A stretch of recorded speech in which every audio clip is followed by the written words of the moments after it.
banyak banyak anak-anak yang dia bisa begini, dia bisa gitu, bisa kesini, bisa kesana kemari, cuman gue kayaknya kok punya ada keterbatasan ya. Aku lahir di Jakarta 22 September 1973. Nama lengkapku Prihartono Mirza Putra. Tapi semua orang memanggilku Anton. Aku memang sudah cacat sejak lahir. Penyebabnya, aku sendiri tidak begitu mengerti. Meski demikian, keluargaku tetap mencintai dan menyayangiku. Lingkunganku juga membuat aku tetap tegar dan mampu menerima keadaanku. Anton waktu kecil memang kelihatan lucu, sehat. Dengan ketidaksempurnaan tuh dia lucu sekali gitu. Wajahnya itu, kenapa ya? Wajahnya itu sejuk aja kalau lihat dia itu ya. Nah, sejuk gitu loh. Nah, setelah besar ternyata justru banyak membuat kejutan-kejutan. Tetapi kejutan itu bukan yang negatif ya. Karena Ibu Tin mau datang, jadi dia harus tampil seolah-olah utuh. Dia sebetulnya besar itu. Kenapa saya mesti harus utuh, Bu? Orang udah tahu kok kalau saya memang cuma satu. Gitu. Jadi dari kecil itu memang sudah menerima. Ya. Namun tak kupungkiri, pertanyaan mengenai keadaan diriku pernah muncul di benakku. Mengapa aku begini? Mengapa aku berbeda dengan orang lain? Iya, ternyata kok beda ya.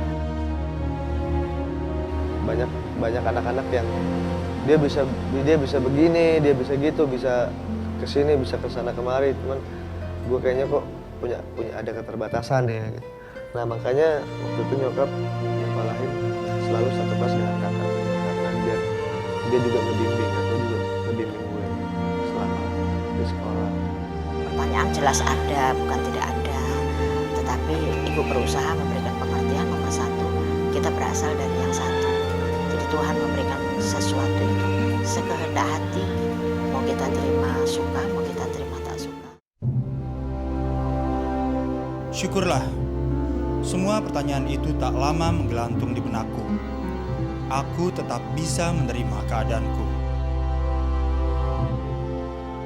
Meski menyayangiku, ibu tak pernah memberi perbedaan antara aku dan saudara-saudaraku.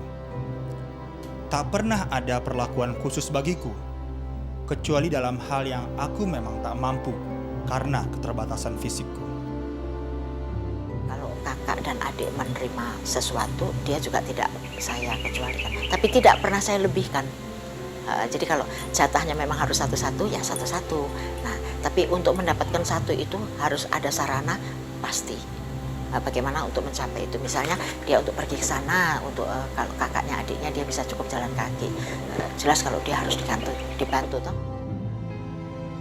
Aku tetap dituntut mandiri. Untuk mengerjakan pekerjaan sehari-hari, aku tidak boleh bergantung pada pertolongan orang lain. Meski harus bersusah payah, aku tetap berusaha dan sabar menjalaninya. Jadi apa yang dia tonton itu dia coba untuk ini. Jangan. Nah, justru saya kasih tahu bagaimana cara memegang sendok, memegang pulpen dengan apa. Kalau kita kan tidak bisa lengket ya, Pak ya. Dia kan bisa lengket itu. Dan cepat. Masa sekolah kulewati tanpa halangan berarti. Aku sempat bersekolah di sekolah luar biasa atau SLB hingga kelas 5 SD. Sampai kelas 5. Habis itu ke sekolah umum di Tarakanita. Jadi gue bisa dibantu lah istilahnya, sosialisasinya sama teman-teman, sama lingkungan. Terus kalau ada apa-apa yang gue kesulitan, apa-apa yang gue nggak bisa, kakak gue pasti bantu. Banyak kenangan semasa aku di SLB. Salah satunya menjadi wakil dari Indonesia dalam Jambore Penyandang Cacat Internasional di Jepang. Peristiwa itu sangat membanggakan bagiku. Venue-nya itu di Jepang, acaranya Jambore untuk anak-anak se-Asia Pasifik. Dari PAC Jakarta wakilin, terus dari Solo juga ada, dari Semarang juga ada, terus ikut tes di kuarter nasional di Gambir situ.